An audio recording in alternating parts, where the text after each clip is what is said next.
The city was burning, Sergeant Nathan. Cole moved through the smoke with his rifle raised, stepping over broken stone and twisted metal. His squad followed, close behind, their boots crunching on glass and debris. The planet Varth 4 had been beautiful once, now it was a graveyard. Sergeant, I've got something, Private Marcus Webb called out. He was pointing toward a crashed ship, half buried in the ruins of a temple. The vessel was silver and elegant, nothing like the ugly warships of the Drakari Collective. This was Althurin, a diplomatic shuttle dog. Cole raised his fist and his squad stopped. The Althurin Empire and the Drakari had been killing each other for decades. Human forces were here as peacekeepers, neutral observers for the Galactic Accord. They were not supposed to get involved, but Cole was a medic before he was a soldier, and he could see bodies through the broken hull. Webb, Carter, cover me, he said. I'm going in. The inside of the shuttle was worse than he expected. 4 Althurin guards lay dead there, silver blue skin torn by shrapnel and plasma burns. Their golden blood had dried on the walls. Cole checked each one, but there was nothing he could do for them. Then he heard the breathing, weak and wet, but breathing. He found her in the back of the shuttle, hidden behind an overturned seat. She was young, maybe 20 by human standards, though aged differently. Her silver blue skin was pale, almost gray. Her violet eyes were half open, unfocused. A piece of metal was buried in her side, and golden blood pooled beneath her body. Doc Cole knelt beside her and opened his medical kit. Stay with me, he said, though he doubted she could understand him. I'm going to help you. He pulled out his scanner and ran it over her body. The results made his stomach drop. She had lost too much blood. Her organs were failing. Althurin biology was different from human biology, and most galactic medical treatments would kill her faster than save her. There was no time to get her to a hospital, no Allen ship close enough to help. She would be dead in minutes. Cole stared at the scanner, his mind racing. Then he saw something that made him pause. The base proteins in her blood. They were not identical to human blood, but they were close, very close. Close enough that a transfusion might work, might keep her alive long enough for real help to arrive.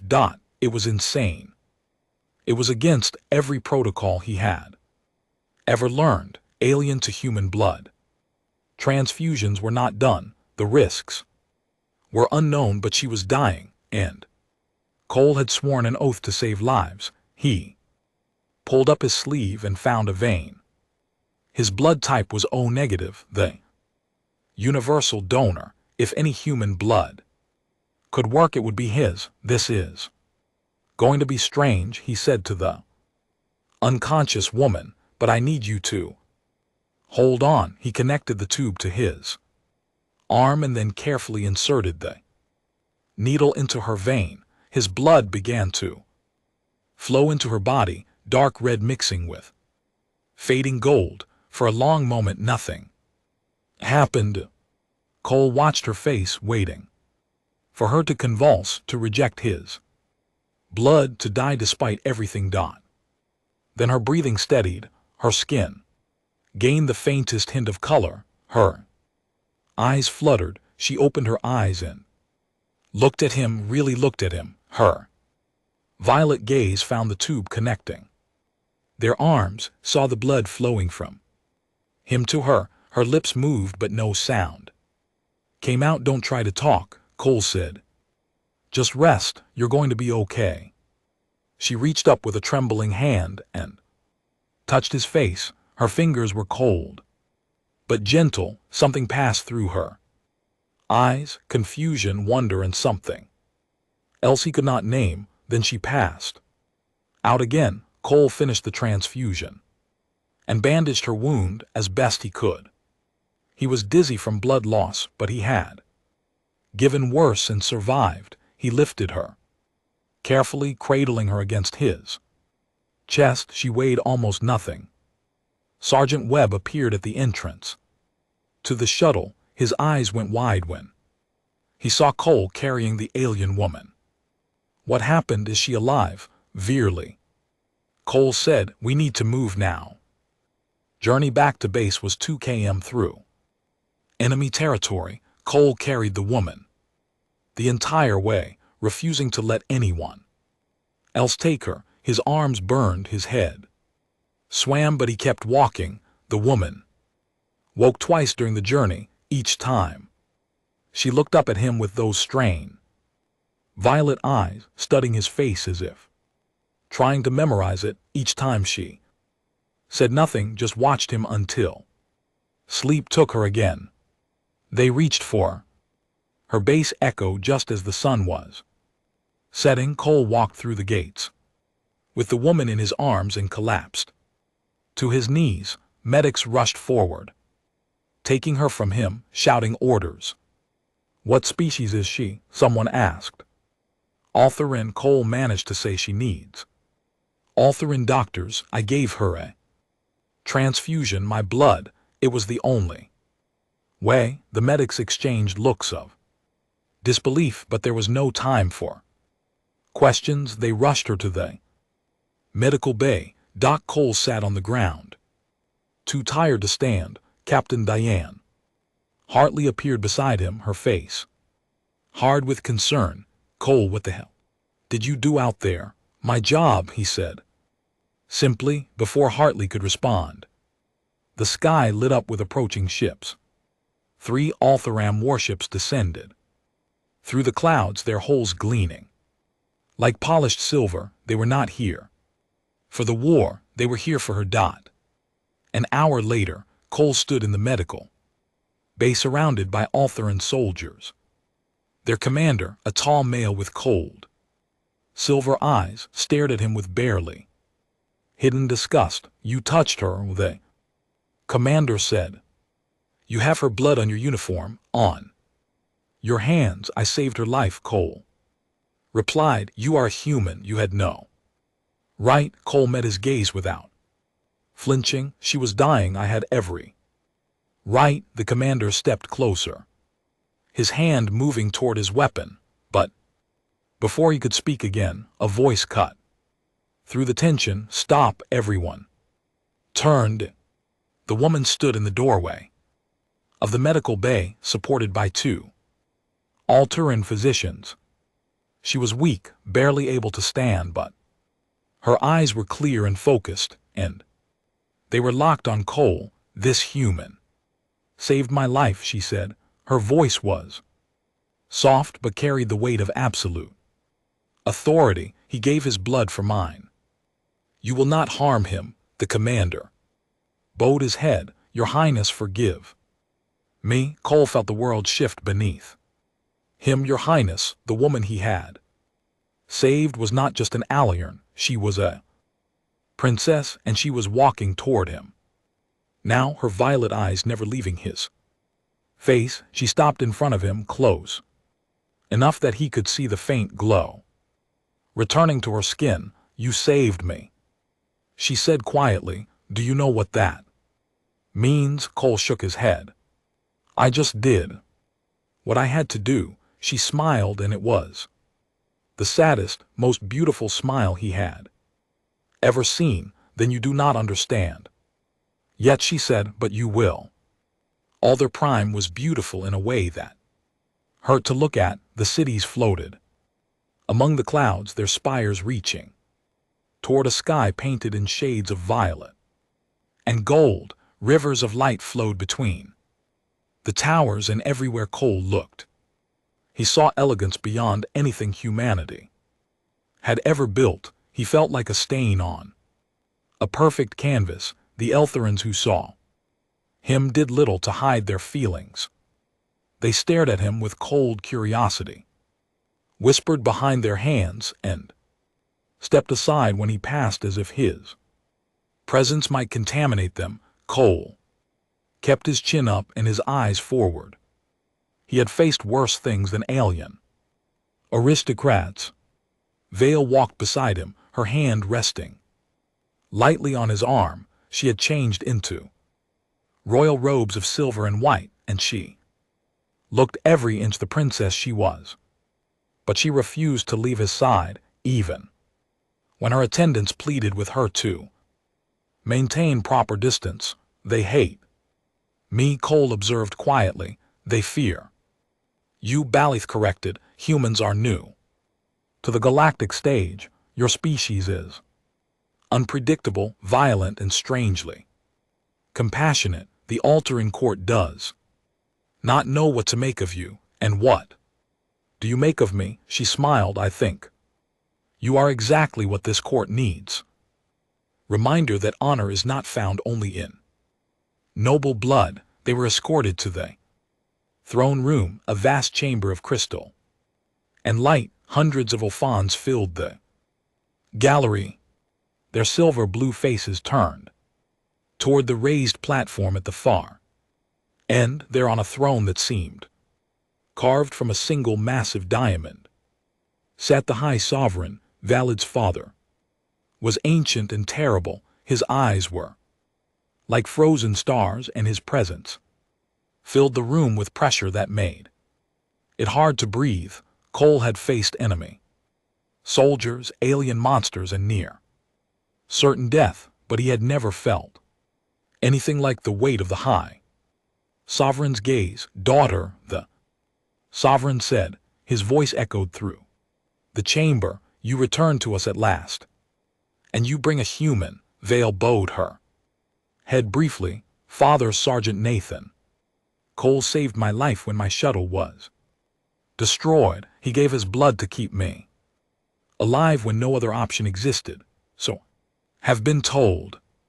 The Sovereign rose from his throne and descended the steps. He moved like flowing water, silent and powerful. He stopped in front of Cole and looked down at him with absolute contempt. You touched my daughter, the Sovereign said. You put your blood inside her, a human's blood inside an Altharan princess. I saved her life.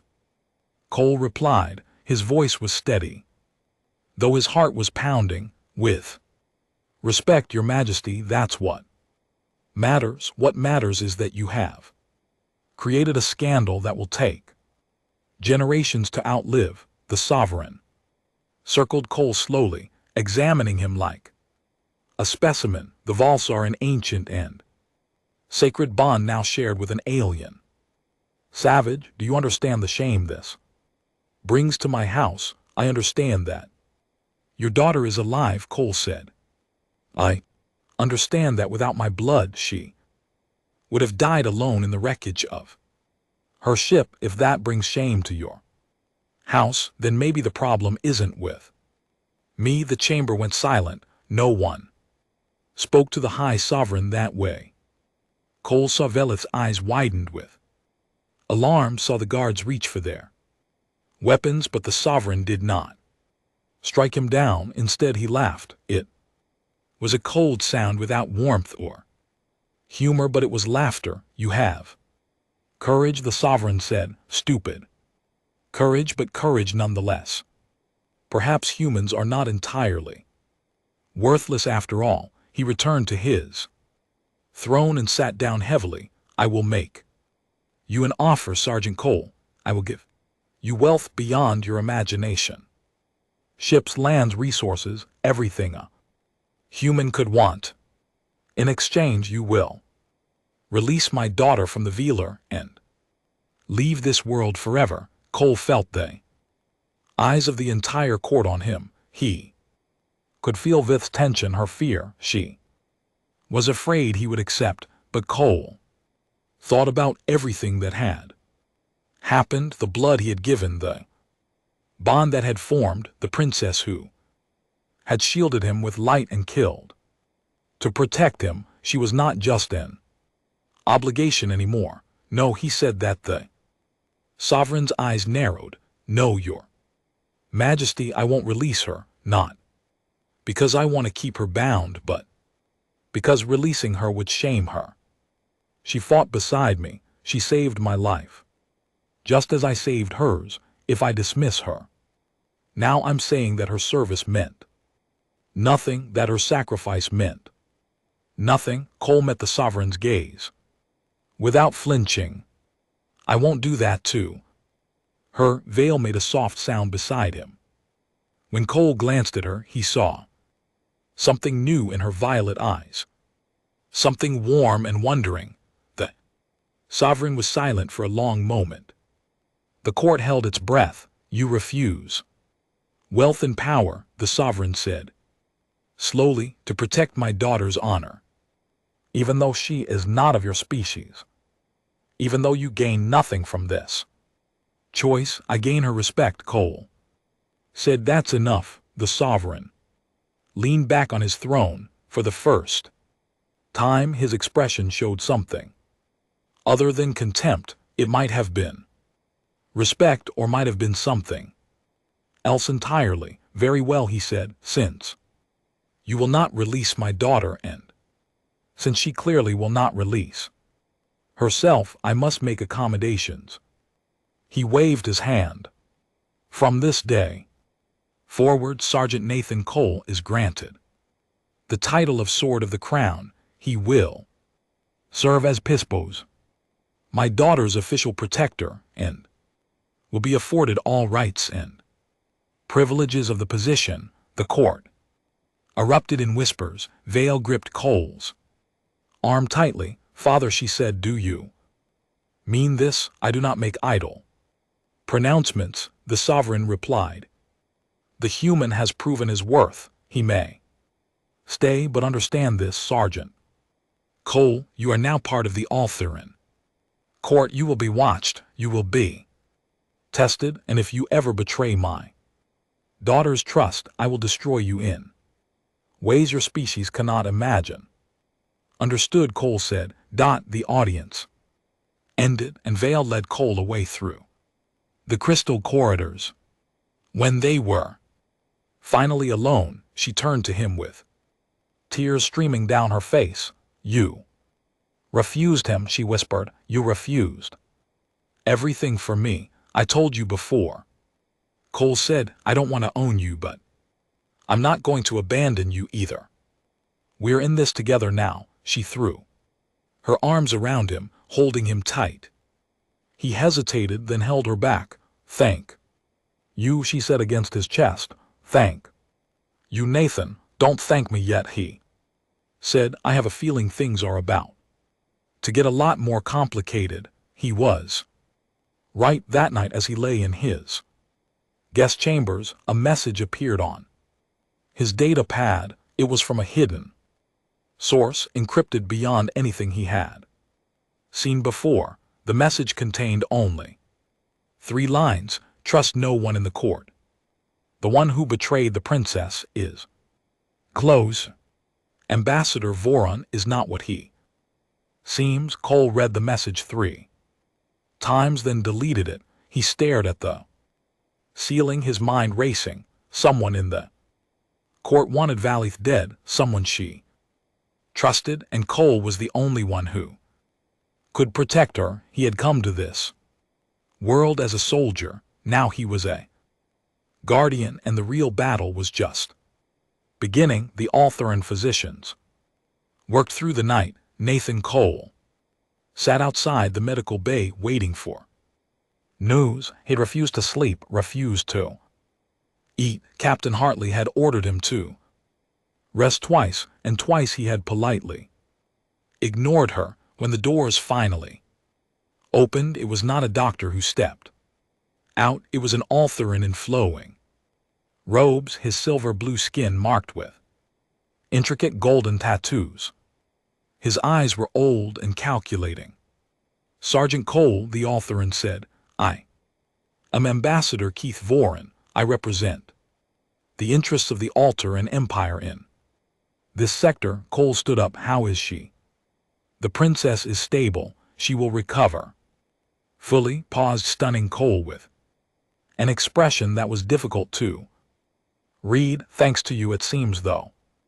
What you did was extraordinary in more ways than you realize. I'm a medic. I saved the life, that's all. Loren shook his head slowly. No, Sergeant, that is not all. Please come with me. There are things you must understand. Cole followed the ambassador to a small conference room. Several Althuran officials were already there along with Captain Hartley. She gave Cole a look that said, "Be careful." He nodded slightly and took a seat.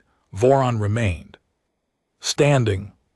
Our physicians have examined the princess thoroughly. Your blood did not simply keep her alive, Sergeant. It is bonded with her system at the cellular level. Your human blood is now part of her. It flows through her veins alongside her own. Tall frowned. Is that dangerous? No, quite the opposite. It has strengthened her. Loren's expression grew more serious. But there are consequences you do not understand.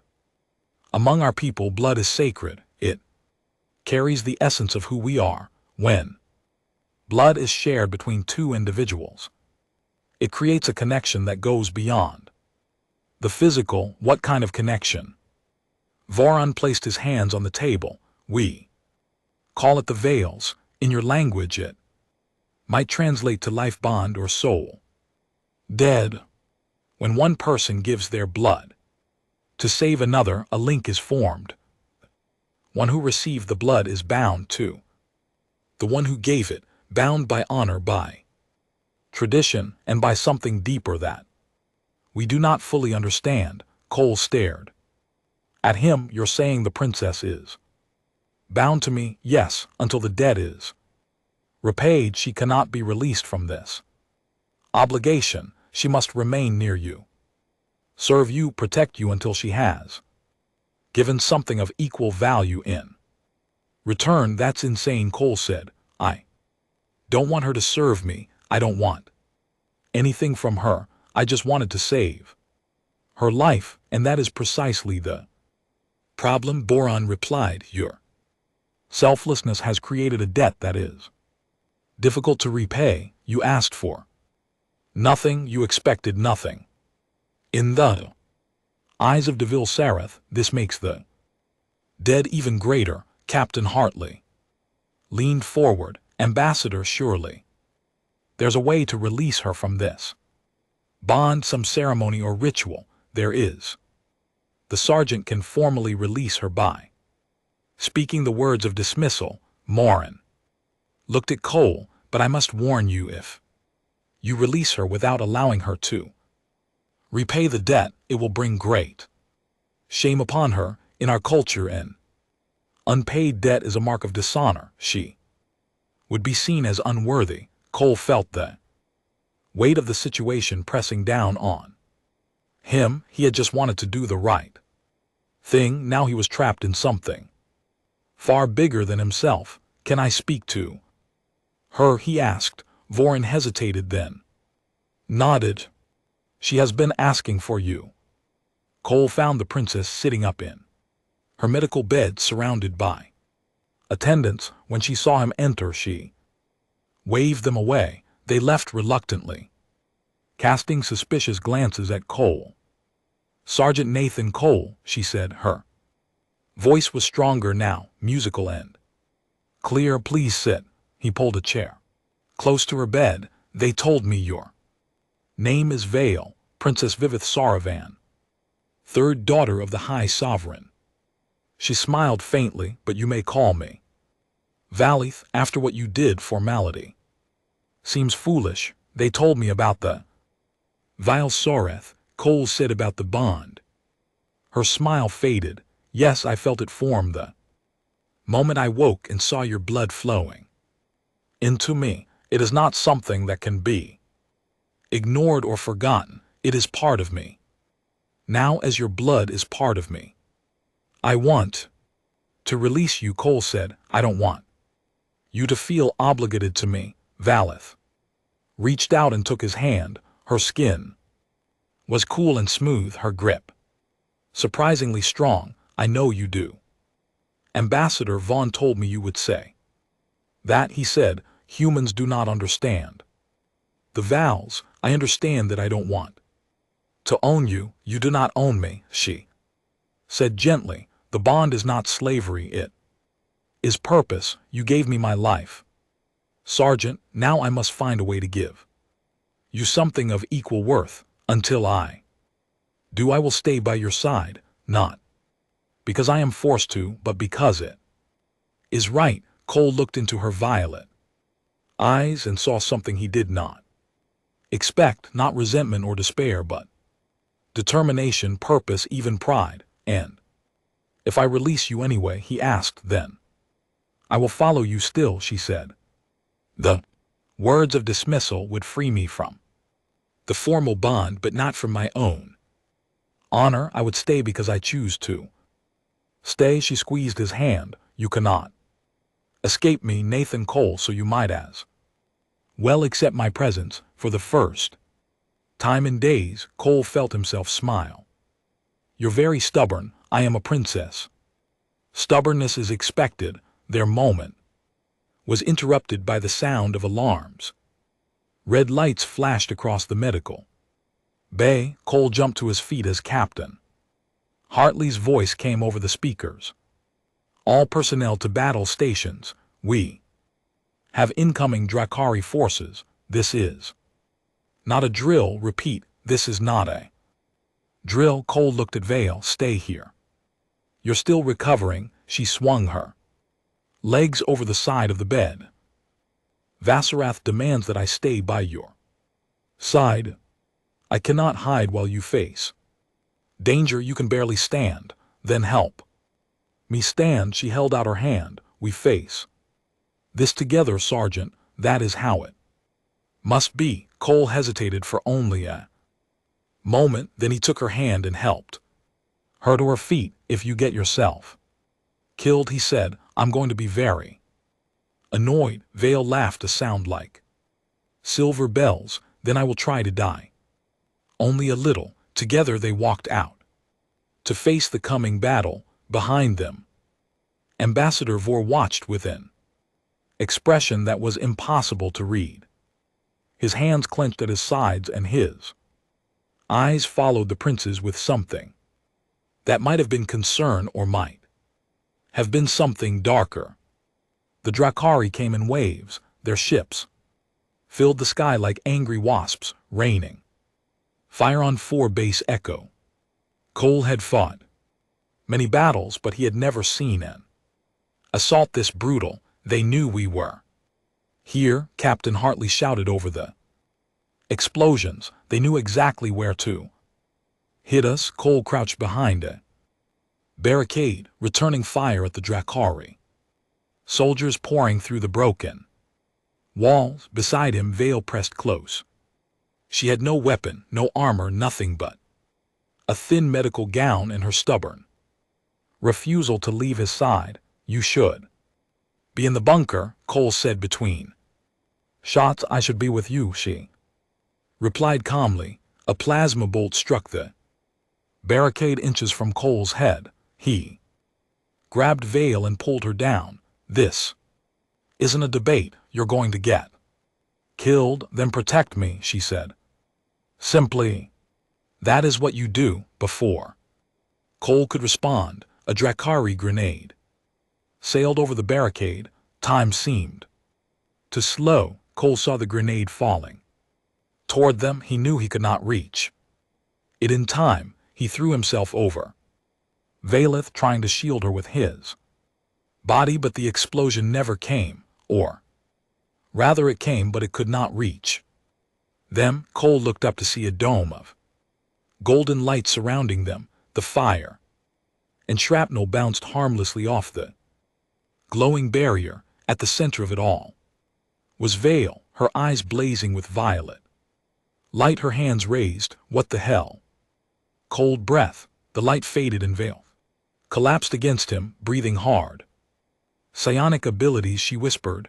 All royal have them. I have not used mine in years. It is exhausting. Cole stared at her in amazement. You have psychic powers, and you didn't think to mention that. You did not ask. The base was falling, Drakari soldiers overwhelmed. The defenses and the order to retreat came too late for many. Cole gathered what survivors he could find: Private Webb, 2 engineers, a wounded pilot. Together with Valeth, they escaped through a drainage tunnel and emerged in the forest outside the base. Behind them, forward base echo burned. They walked for hours through the alien wilderness. The trees were tall and purple, their leaves glowing faintly in the darkness. Strange creatures watched them from the shadows, but none attacked. Perhaps they sensed the group was already beaten down enough. Cole took the lead, his rifle ready. Vale walked beside him, her strength slowly returning. Webb and the others followed close behind. Where are we going? Webb asked. Extraction point Delta, Cole said. It's 40 km north. If we move fast, we can reach it in 2 days. If the Drakari don't find us first, one of the engineers muttered. They may camp that night in a shallow cave. Cole took first watch while the others slept. He sat at the entrance, staring out at the glowing forest, his mind heavy with thoughts. Valeth appeared beside him. Silently, she moved like a ghost when she wanted to. You should rest, Cole said. So should you. She sat down next to him, close enough that their shoulders almost touched. Your mind is troubled. I can feel it through the bond. You can feel my emotions faintly, strong emotions mostly. Fear, anger, guilt. She looked at him. You carry much guilt, Nathan. Cole, he was quiet for a long moment. I've lost soldiers before, people I was supposed to protect. It never gets easier. That is because you care, Bailey said. Many commanders see their soldiers as tools. You see them as people. That is a gift. Even when it brings pain, it doesn't feel like a gift. She reached over and took his hand, just as she had in the medical bay. My blood carries part of you now, and your blood carries part of me. We are connected in ways that go beyond words. You are not alone with your ghosts anymore, Nathan. I am here. I will share the weight. Cole looked at her, this strange and beautiful princess who refused to leave his side. He had saved her life on impulse, following instinct rather than logic. Now she was becoming something he had not expected: a friend. Thank you, he said quietly. She smiled. Do not thank me. I am simply repaying my debt. I thought you said the debt couldn't be repaid with words. It cannot, but companionship has value too. Her smile faded. I must tell you something. The attack on my shuttle was not random. I was on a secret mission to meet with a Drakari faction that wanted peace. Someone betrayed me, someone who knew my route and my schedule. Cole's grip tightened on his rifle. Who? I do not know, but whoever it was, they wanted me dead. The assault on your base, I believe it was meant to finish what the shuttle attack started. She looked at him with haunted eyes. I have brought danger to you and your people. I am sorry. You didn't bring the Drakari, Cole said. They were already at war and you were trying to make peace. That's not something to apologize for. You are very forgiving. I'm a medic. I don't get to choose who I save. They sat in silence after that, watching the glowing forest together. Somewhere in the distance, a creature howled. The sound was lonely and strange. The next day, they were ambushed. The Drakari hunters appear from nowhere, their camouflage suits making them nearly invisible. Cole saw them just in time to shout a warning. He pushed Vale behind a rock and opened fire. The battle was short and brutal. Webb took down 2 hunters before a plasma bolt caught him in the shoulder. The engineers fought bravely, but were outmatched. Cole killed 3 Drakari with precise shots, but more kept coming. Then a hunter appeared behind Cole, blade raised. He spun, knowing he was too slow, knowing the blade would find him, but the hunter fell before the strike could land. Piece of sharp stone was buried in his throat. Behind him stood Valith, her hand still extended from the throw, her face pale with shock. She had killed, perhaps for the first time in her life. Cole finished the last hunter and ran to her. Are you hurt? Valith stared at her hands, trembling. I killed him. I have never. I did not know I could. Cole took her hands in his. You saved my life. That's all that matters right now. She looked up at him, tears forming in her violet eyes. Is this what it feels like to take a life? It gets easier, Cole said. Then he shook his head. No, that's a lie. It doesn't get easier, but you learn to carry it, and you did it for the right reasons. Hold on to that. She nodded slowly. Then, to his surprise, she stepped forward and pressed her face against his chest. He held her awkwardly, unsure what to do. But she just needed a moment, just needed to feel that she was not alone. They reached the extraction point by nightfall, but instead of a human rescue ship, they found an Altharan warship waiting for them. The commander who stepped out was tall and cold, his silver eyes fixed on Valith. Your Highness, he said, your father demands your return immediately. And my companion? Vale asked. The commander glanced at Cole with obvious distaste. The human will remain here. He is not welcome on Alder Prime. Vale straightened, and for the first time Cole saw the princess. She truly was royal and unyielding. Then I am not welcome either, she said. Where he goes, I go. Vale Sarith demands nothing less. The commander's jaw tightened, but he could not argue with tradition. Very well, he said. The human comes, but the high sovereign will not be pleased. Valith smiled coldly. My father is never pleased. I have learned to live with disappointment. She took Cole's hand and led him toward the ship. Behind them, Webb let out a low whistle. Sergeant, he said, you've got the strangest luck of anyone I've ever met. Cole could only nod. He was about to enter the heart of an alien empire, bound to a princess who refused to let him go. His life had gotten very complicated. The Festival of Eternal Light was the greatest celebration on Allura Prime. For one night the floating cities blaze with billions of lights, and the entire empire came together to honor the peace that had been won with a rebellious Drakari faction. Cole stood on a balcony overlooking the celebration, dressed the formal armor of a sword of the crown. He looked ridiculous, and he knew it, but Vale had insisted. You look handsome, she said, appearing beside him. She wore a gown of liquid silver that seemed to flow like water when she moved. A crown of tiny lights rested in her dark hair. I look like I'm wearing a costume, Cole replied. All court fashion is costume. You are simply new to the performance. She smiled and took his arm. Come, there is much to do tonight.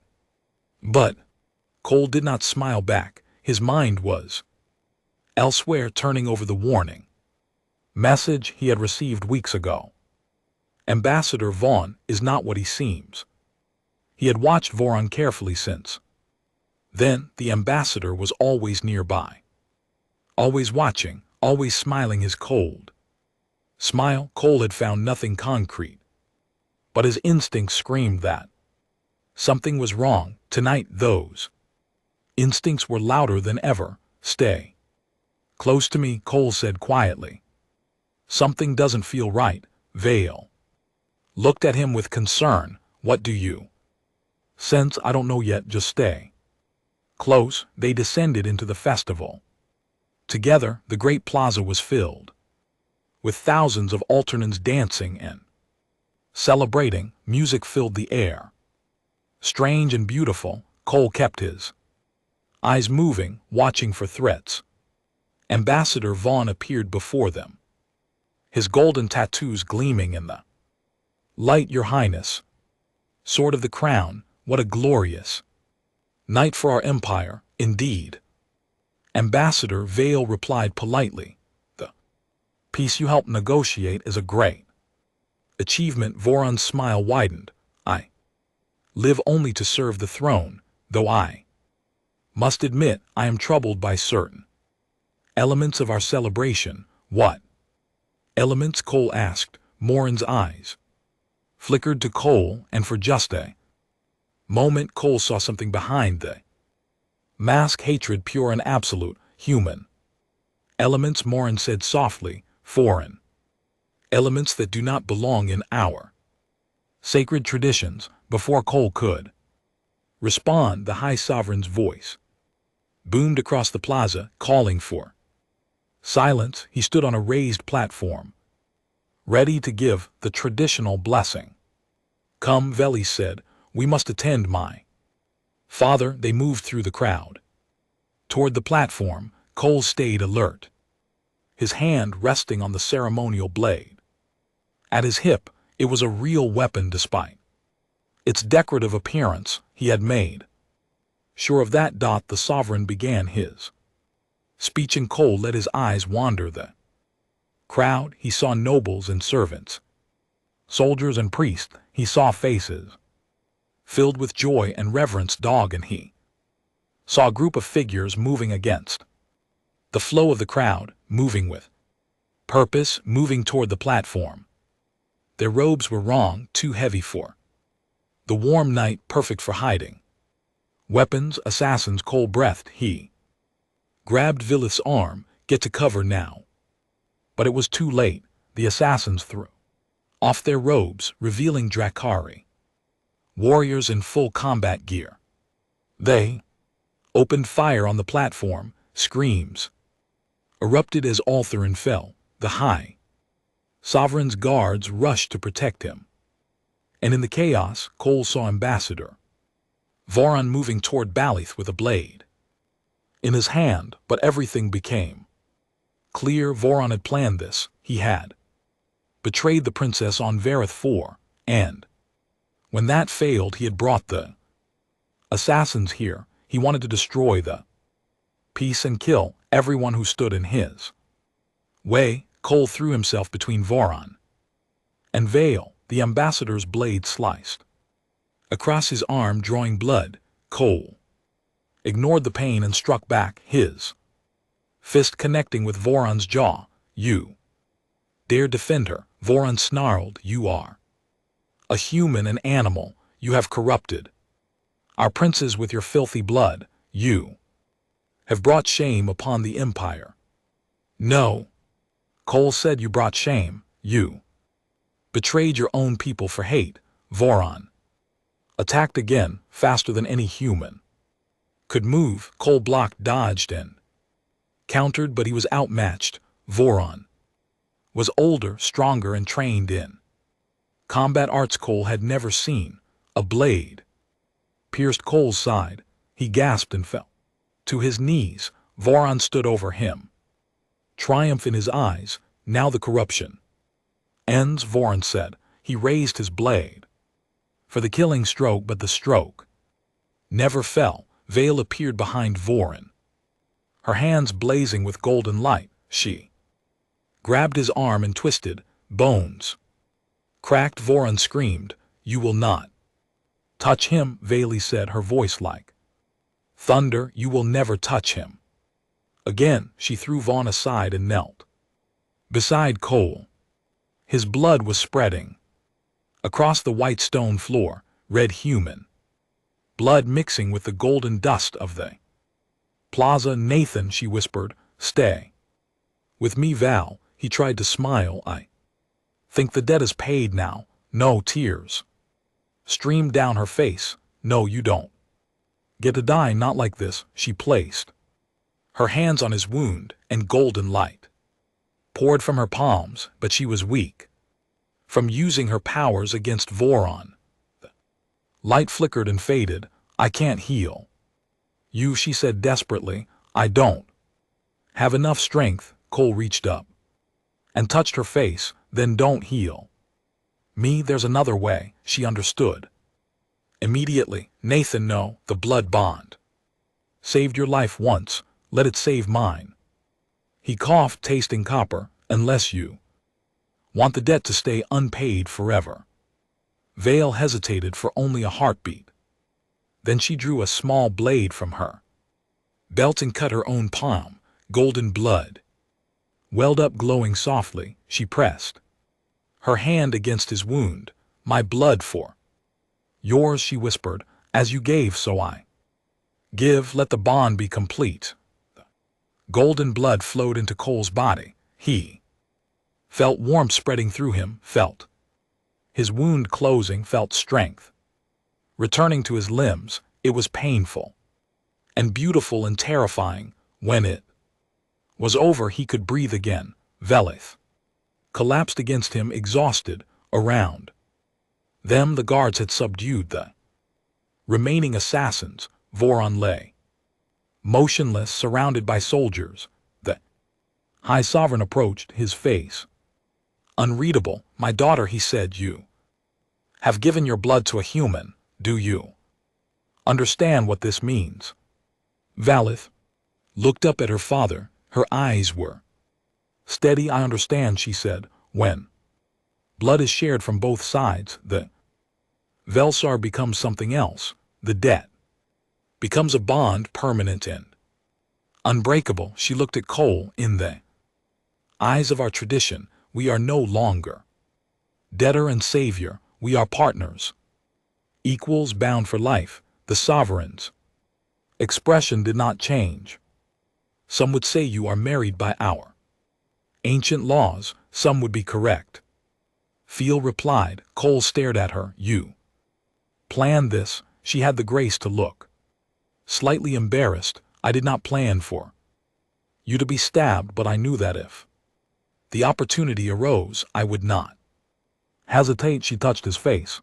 You gave your blood for a stranger, Nathan Cole. You refused wealth and power to protect my honor. You stayed by my side when any sane person would have fled. Did you really think I would let you go? Cole thought about everything that had happened since that day on Vareth 4, the blood he had given, the battles they had fought, the bond that had grown between them without either of them quite realizing it. No, he admitted. I guess I didn't. The Sovereign looked at them both for a long moment, then slowly he nodded. The human has proven his worth, he said. He has bled for my daughter and for this empire. If my daughter chooses him, I will not stand in her way. His gaze sharpened. But no. This, Sergeant Cole, you are no longer just a human soldier. You are part of this family now, part of this empire. Your responsibilities have only begun. Cole rose to his feet, still holding Visa's hand. He looked at the alien princess who had refused to leave his side, who had fought beside him, who had given her blood to save him. I think I can handle that, he said. The festival of eternal light continued.